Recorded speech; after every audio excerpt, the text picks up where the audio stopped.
Hey, everybody. In this video, we'll walk you through how to use the chart of accounts in Zoho Books.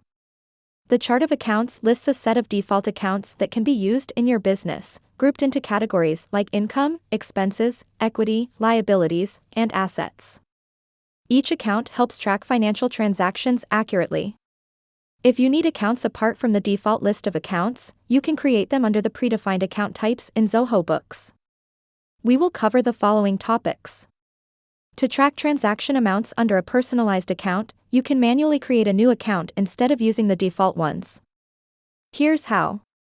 Go to Accountant module on the left sidebar and select Chart of Accounts. Click plus New at the top right corner. In the Create Account pop-up, select the account type. Enter a name for the account. Mark this box if you want this as a sub-account, and select the parent account. Enter a unique code. If you wish to add a unique code for each account, this field can be made mandatory under Settings. Go to General and select Accountant. Under the General tab, mark these boxes to make account code mandatory for new accounts.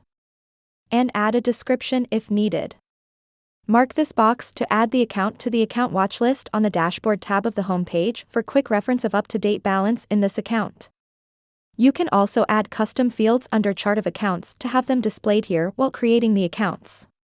To do so, go to Settings. Under General, select Accountant. Navigate to the Chart of Accounts Custom Field tab, and click plus New Custom Field to add a new field. Additionally, from here, you can choose to configure preferences and customize your account. After entering all the details, click Save. You can now use this account to track transactions. If you have account details stored locally or you are migrating from another accounting system, you can easily import them into Zoho Books. Here's how. Click the three-dotted icon at the top right corner and select Import Chart of Accounts from the drop-down. Click Choose File and select the file you want to import. Note, you can only import files in CSV, TSV, and XLS formats, and file size must not exceed 10 megabytes.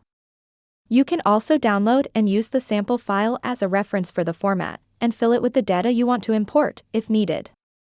Select how you want to handle duplicates. Select the character encoding. By default UTF-8 Unicode is selected. Then, click Next. Here, map the fields in Zoho Books with the column headers in the import file. If you'd like to reuse the mapping for future imports, check Save these selections for use during future imports. Click Next. In the Preview page, review the data, and click Import. The accounts from your file are now imported into Zoho Books. Let's look at some of the other functions that can be performed in Chart of Accounts. If you need to back up your data, migrate to another accounting system, or share records with your accountant, you can export the Chart of Accounts from Zoho Books. Click the three-dotted icon at the top right corner and select Export Chart of Accounts from the drop-down. In the pop-up, the module will be Chart of Accounts by default. Select a template from the drop-down to export the file with your chosen fields. To create a new template, click plus New Template from the drop-down. Choose the decimal format as to how the currency in the transactions for this account should be displayed. Choose the format and enter a password if you want to lock the file. Then, click Export. The file is downloaded to your device, containing the accounts with your selected preferences. To export the Chart of Accounts with its visible columns as they are, select Export Current View. You can also edit your account details page from here. On clicking Upload Files, you can attach invoices, receipts, contracts, or tax records to an account to keep everything organized and accessible for reference or auditing. You can also delete the account. Note, you can only delete accounts you've created manually. You cannot delete an account if it's associated with any transactions in Zoho Books. Either update the transactions to use another account or delete the transactions individually before you proceed with the deletion. If you don't need an account right now, you can mark it as inactive instead of deleting it. Note, you can only mark accounts you created manually as inactive. The default accounts cannot be marked as inactive. Additionally, you will also be able to mark the accounts active or inactive in bulk.